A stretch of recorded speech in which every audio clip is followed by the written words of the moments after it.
warahmatullahi wabarakatuh.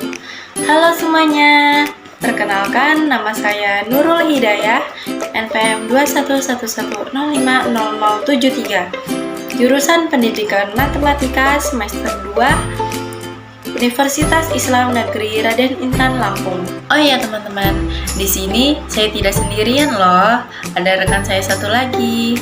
Mau kenalan tidak? Apa? Mau? Ya sudah deh kalau mau kenalan. Silahkan Yumna. Assalamualaikum warahmatullahi wabarakatuh. Izin memperkenalkan diri, nama saya Yumna Lulus Salsabila, NPM 21110501112 dari jurusan Pendidikan Matematika semester 2, Universitas Islam Negeri Raden Intan Lampung. Di sini kami dari kelompok 7 akan membuat video pembelajaran sejarah peradaban Islam yang berjudul Sejarah Perkembangan Islam pada Dinasti Abbasiyah dengan dosen pengampu Bapak Fidian Abron MPD. Yuk kita simak videonya kawan-kawan. Revolusi Abbasiyah, gerakan sekitar lahirnya Daulah Abbasiyah. Pada tahun 132 Hijriah, pemerintahan Bani Umayyah jatuh. Lalu keturunan Al-Abbas pun naik untuk menduduki kursi khalifah. Dalam kejadian tersebut, ada revolusi besar yang oleh para sejarawan hendak ditafsirkan. Dengan segera, berbagai pemerintahan pun berpendapat bahwa revolusi tersebut adalah revolusi dari bangsa Persia terhadap pemerintahan Arab. Banyak sejarawan yang memegang pendapat tersebut. Revolusi bukan dari bangsa Persia untuk melawan bangsa Arab, tetapi revolusi untuk melawan Bani Umayyah saja. Tujuannya untuk mengubah pemerintahan Bani Umayyah menjadi Bani Abbasiyah. Sebagian sejarawan Arab ada yang mengikuti pendapat orientalis tersebut. Secara umum, bisa dikatakan bahwa revolusi Abbasiyah merupakan sebuah upaya menuju sistem kepemerintahan oleh Bani Abbasiyah yang semula lingkungan pemerintahan dikuasai oleh orang-orang Muawiyah dan akhirnya menjelang masa kejatuhannya jelas dapat disaksikan arah dan beberapa kebijakan politik Bani Umayyah mengakibatkan keresahan masyarakat makin kritis, terutama kekecewaan yang dirasakan oleh sejumlah besar mawali, yaitu warga negara Muslim non-Arab. Selain menyandang status sosial politik yang dinomorduakan atau the second citizens, mereka menderita perlakuan diskriminatif dalam bidang ekonomi. Adapun sebab yang melatar belakangi terjadinya revolusi bukanlah cita-cita yang muncul dari satu suku atau bangsa Persia, dari beberapa elemen masyarakat yang memang pada masa-masa kemerosotan dinasti Umayyah mereka sangat jenuh dengan kepemimpinan yang ada. Dengan demikian, wajarlah suatu kejadian revolusi meletus dan telah mengorbankan semangat kepada masyarakat demi perubahan sistem pemerintahan dinasti Muawiyah kepada sistem pemerintahan yang baru, yaitu dinasti Abbasiyah. Dan lembaga madrasah. 1. Perkembangan politik pada masa awal berdirinya Daulah Abbasiyah. Ada dua tindakan yang dilakukan oleh para khalifah Daulah Bani Abbasiyah untuk mengamankan dan mempertahankan dari kemungkinan adanya gangguan atau timbulnya pemberontakan, yaitu pertama, tindakan keras terhadap Bani Umayyah, dan kedua, pengutamaan orang-orang turunan Persia. Di sisi lain, kemajuan politik yang terjadi pada masa dinasti Abbasiyah ini adalah masuknya orang-orang Persia ke dalam pemerintahan. Dinasti ini telah memberikan peluang yang cukup besar kepada orang-orang Mawali, keturunan Persia untuk menduduki jabatan-jabatan penting dan strategis seperti jabatan wazir. Dengan demikian, pengaruh Persia semakin signifikan dalam tatanan kehidupan politik pada masa itu. Kehidupan ala Persia menjadi trendsetter baik pemikiran maupun gaya hidup.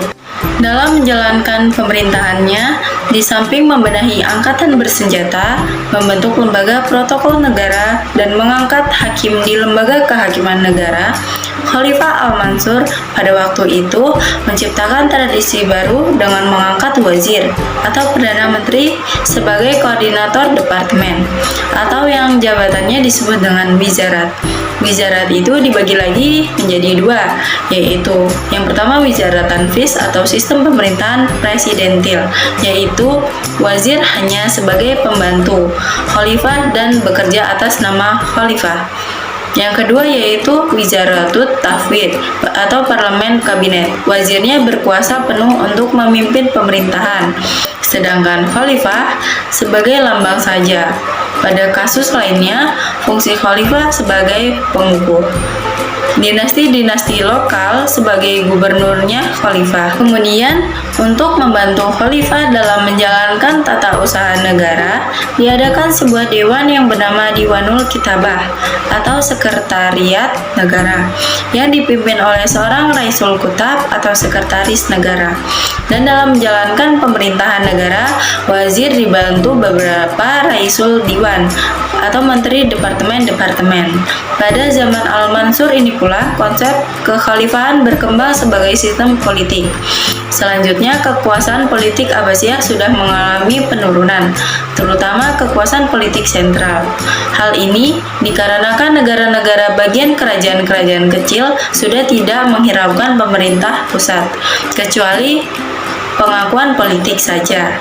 Setelah mengalami masa kejayaan, dinasti Abbasiyah akhirnya mengalami kemunduran dan kehancuran. Berakhirnya kekuasaan dinasti Saljuk atas Baghdad menjadikan Khalifah Abbasiyah tidak lagi berada di bawah kekuasaan suatu dinasti tertentu, walaupun banyak sekali dinasti Islam berdiri. Adapun faktor penyebab kehancuran Abbasiyah diantaranya sebagai berikut. 1. Faktor internal, yaitu adanya persaingan tidak sehat di antara beberapa bangsa yang terhimpun dalam Daulah Abbasiyah, terutama Arab, Persia, dan Turki. Terjadinya perselisihan pendapat di antara kelompok pemikiran agama yang berkembang menjadi pertumpahan darah. Munculnya dinasti-dinasti kecil sebagai akibat perpecahan sosial berkepanjangan. Akhirnya terjadi kemerosotan tingkat perekonomian sebagai akibat dari bentrokan politik. Faktor kedua yaitu eksternal, berlangsungnya perang salib yang berkepanjangan dan yang paling menentukan adalah sebuah pasukan Mongol dan Tartar yang dipimpin oleh Hulagu Khan yang berhasil menjara semua pusat-pusat kekuasaan maupun pusat ilmu, yaitu perpustakaan di Baghdad. 2. Perkembangan sains. Perkembangan sains dalam Islam mencapai puncak keemasannya pada masa Daulah Abbasiyah. Pemicu yang menunjang kemajuan sains dalam dunia Islam masa keemasan tidak terlepas dari kegiatan penerjemahan manuskrip-manuskrip karya maestro Yunani klasik seperti Thales, Socrates, Plato, dan Aristoteles. Dari kegiatan penerjemahan ini, selanjutnya muncul lembaga-lembaga pendidikan seperti maktab atau kutab, dan masjid yang pada gilirannya melahirkan para saintis muslim generasi unggul yang mewarnai dan membangun peradaban Islam yang maju dalam berbagai bidang keilmuan. Proses transformasi sains dan Yunani klasik ke dalam peradaban Islam melalui pendidikan dan pengkajian terhadap manuskrip-manuskrip Yunani klasik yang telah diterjemahkan ke dalam bahasa Arab. Dari hasil pendidikan tersebut, muncullah para filsuf dan saintis muslim yang ahli dalam berbagai bidang keilmuan. Kemajuan sains masa keemasan Islam Daulah Abbasiyah pasti memiliki banyak faktor yang melingkupinya. Faktor-faktor tersebut yang menjadikan sains mengalami kemajuan yang sangat pesat pada masa Daulah Abbasiyah. Adapun faktor-faktor pendukung kemajuan sains zaman keemasan pada masa Daulah Abbasiyah yaitu sebagai berikut. Yang pertama ada asimilasi kebudayaan. Adanya asimilasi yang terjadi pada bangsa Arab dengan bangsa lain mengakibatkan semakin meluasnya ilmu pengetahuan, kultur, sosial kemasyarakatan, dan sebagainya. Dalam catatan sejarah dikemukakan bahwa pada saat kepemimpinan Daulah Abbasiyah, banyak pemeluk agama Islam berasal dari kalangan bukan Arab. Hal inilah yang menjadikan proses asimilasi dapat berjalan dengan baik antara kalangan bangsa Arab dan non-Arab. Sehingga dari proses asimilasi tersebut akan memunculkan rasa kesamaan sikap yang dibingkai dalam semangat keagamaan dan keilmuan. 2. Dukungan penuh penguasa. Adanya dukungan penuh dari penguasa menjadikan eksistensi sains pada masa Daulah Abbasiyah semakin menghegemoni masyarakatnya. Peran aktif dan kesadaran para khalifah Daulah Abbasiyah dalam memajukan peradaban melalui ilmu pengetahuan patut dicontoh oleh generasi setelahnya. Dengan pertumbuhan dan perkembangan sains akan menjadikan suatu bangsa dapat membangun dirinya dengan baik serta menopang peradaban guna tercapainya kemakmuran bagi segenap elemen bangsa dan negara. 3. Gerakan penerjemahan manuskrip klasik. Ada 3 fase dalam gerakan intensif dalam kegiatan penerjemahan bermacam literatur klasik yang meliputi 1. Masa pemerintahan Al-Mansur sampai Harun al-Rasyid. Dalam fase ini, yang banyak diterjemahkan ialah manuskrip-manuskrip dalam bidang mantik dan astronomi. Yang kedua, masa Khalifah Al-Mansur sampai tahun 300 Hijriah. Pada masa ini, lebih banyak menerjemahkan naskah-naskah dalam bidang kedokteran dan filsafat. Yang ketiga, masa setelah tahun 300 Hijriah. Fase ini kegiatan penerjemahan lebih semarak lagi dengan ditemukannya proses pembuatan kertas. Bidang-bidang ilmu yang diterjemahkan melalui manuskrip klasik semakin meluas dibanding masa sebelumnya. Masa ini sangat semarak sekali dalam pengkajian ilmu, pengetahuan, dan keagamaan oleh segenap elemen masyarakatnya.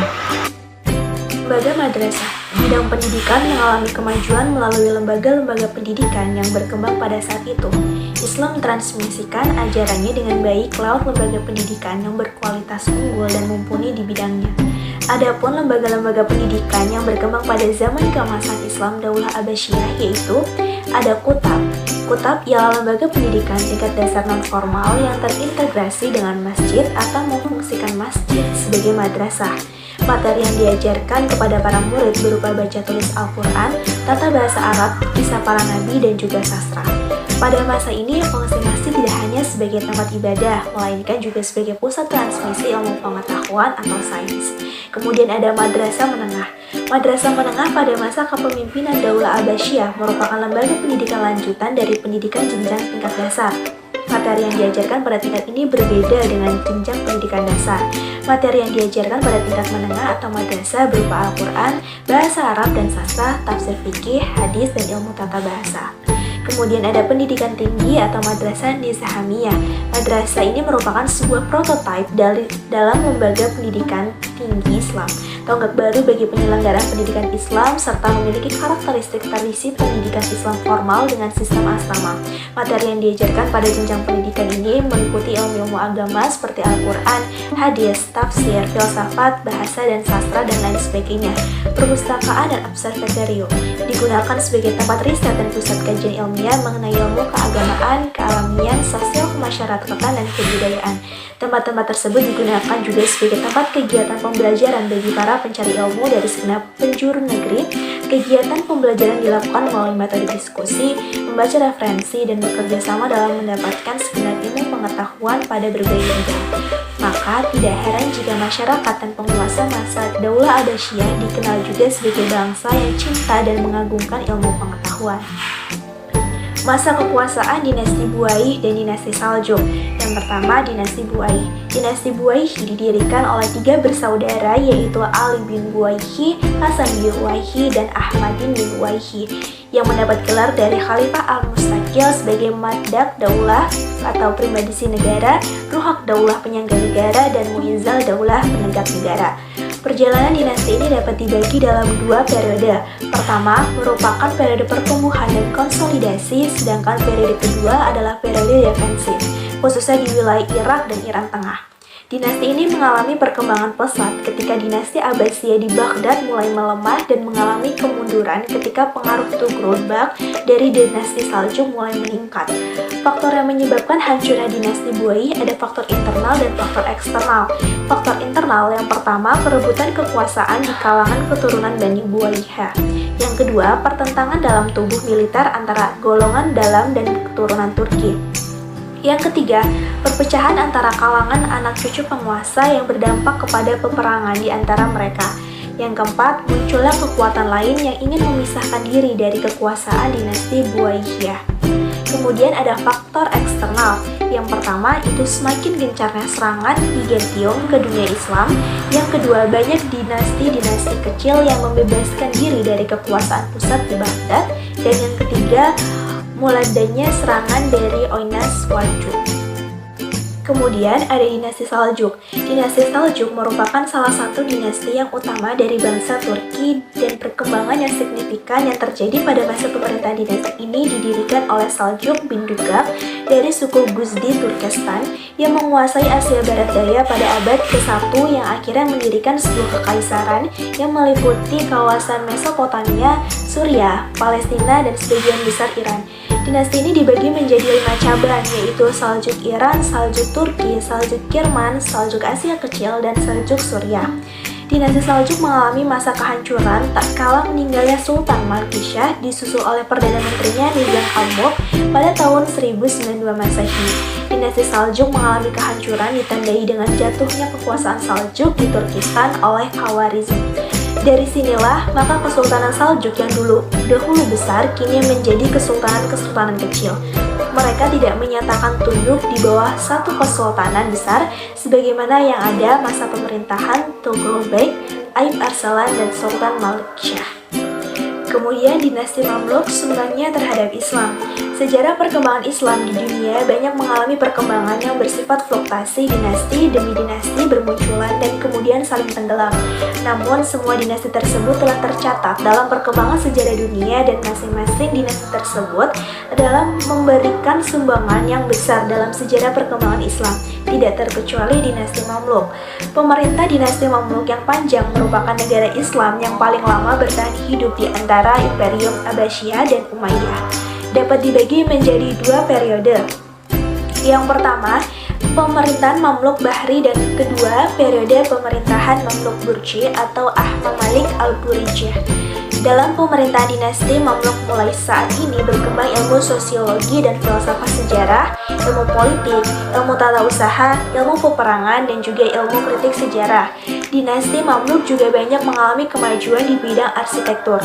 Banyak arsitek didatangkan ke Mesir untuk membangun sekolah-sekolah dan masjid-masjid yang indah. Bangunan-bangunan lain yang menjadi diantaranya adalah rumah sakit, museum, perpustakaan, villa, makam, kubah, dan juga menara masjid. Dinasti Fatimiyah, sebuah model negara Islamiyah. Dinasti Fatimiyah termasuk dinasti Syiah yang didirikan oleh Ubaidillah Ahmadi. Dinasti ini berkuasa dari tahun 1909 Masehi sampai dengan tahun 1171 Masehi atas dasar legitimasi klaim keturunan Nabi lewat Fatimah dan Ali bin Abi Thalib dari Ismail anak Ja'far Shiddiq.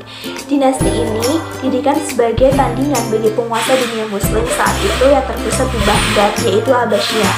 Berdirinya dinasti Fatimiyah dilatar belakangi oleh melemahnya dinasti Abbasiyah. Pada masa dinasti Fatimiyah, lembaga pendidikan yang digunakan sebagai basis pengembangan pendidikan terdiri dari masjid, istana, perpustakaan, dan Dar al-Ilm atau biasa disebut Jamiah Ilmiah Akademi atau lembaga riset. Perkembangan ilmu pengetahuan pada masa dinasti Fatimiyah meliputi beberapa bidang ilmu seperti bahasa dan sastra, ilmu kedokteran, syair, dan juga filsafat. Adapun faktor-faktor kehancuran dinasti Saljuk, yaitu yang pertama ada perselisihan yang terjadi di dalam keluarga Saljuk, kemudian masuknya pengaruh kaum wanita dalam pemerintahan, munculnya api fitnah oleh para pejabat negara, ketidakmampuan pemerintahan Saljuk dalam menyatukan wilayah Syam, Mesir, dan Irak di bawah panji kekuasaan Bani Abbas. Terjadinya friksi di dalam kekuasaan Saljuk hingga menimbulkan bentrok militer yang terus-menerus, kemudian konspirasi orang-orang aliran Batiniyah terhadap dinasti Saljuk, dan juga terjadinya perang salib. Baiklah, demikian video pembelajaran yang kami buat. Semoga bermanfaat. Kami akhiri. Wassalamualaikum warahmatullahi wabarakatuh.